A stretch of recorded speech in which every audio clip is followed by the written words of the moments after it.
நண்பா, இன்னைக்கு அருமையான சிக்கன் கிரேவி பண்ண போறோம். எப்படி பண்ணலாம்னு பார்க்கலாம் வாங்க.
சட்டி காஞ்சிருச்சு, எண்ணெய் ஊத்திக்கலாம்.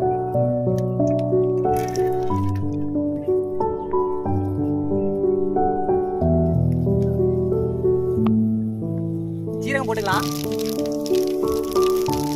சோப்பு போட்டுக்கலாம், மிளகு போட்டுக்கலாம், பட்டை போட்டுக்கலாம், மல்லி போட்டுக்கலாம்,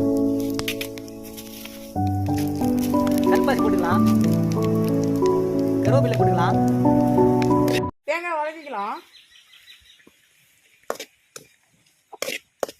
வதக்கின மசாலாவை பேஸ்ட்டாக அரைச்சி எடுத்துக்கலாம்.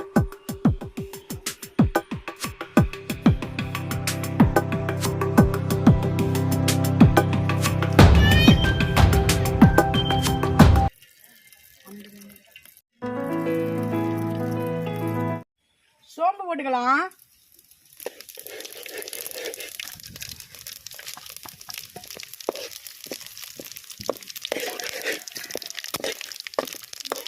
வெங்காயம் போட்டுக்கலாம்.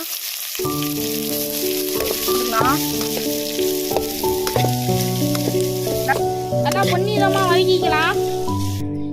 யோகேஷ் ரொம்ப கஷ்டப்படுறாப்புல அடுப்பு எரிக்கிறதுக்கு.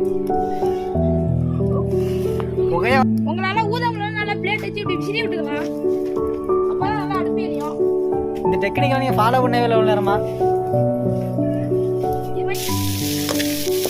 நல்லா பொன்னிறமா வதக்கிக்கலாம்.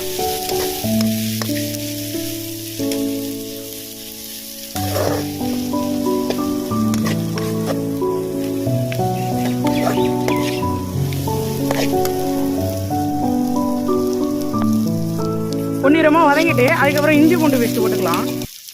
அடுத்து தக்காளி போட்டுக்கலாம். வெங்காயம் இஞ்சி பூண்டு பேஸ்ட் போட்டுட்டு அதுக்கப்புறம் தக்காளி போட்டாலும் நல்லா இருக்கும். எங்கடா அந்த கரம் மசாலா, அதை போடுறா. நல்லா வதங்கிட்டு இப்போ தண்ணி ஊற்றிக்கலாம். தேவையான அளவு தண்ணி ஊற்றிக்கலாம். தேவையான அளவு உப்பு போட்டுக்கலாம். தண்ணி நல்லா கொதிச்சு வருது. டேய் எங்கடா அந்த சிக்கன் போட்டுக்கலாம், சொல்லவே இல்லை. அடுப்பு எரியலன்னா இப்படி விசிறுங்க, அடுப்பு சீக்கிரம் எரியும். நல்லா திக்கு திக்குன்னு எரியுது அடுப்பு. நல்லா கொதிச்சுட்டு இப்போ அத்தியாவசிய மசாலாவை எடுத்துக்கலாம்.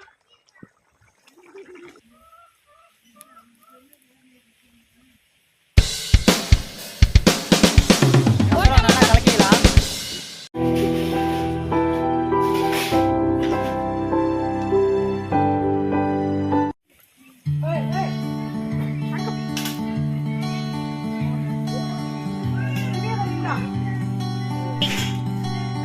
நல்லா கொதிச்சுக்கிட்டு இருக்கு.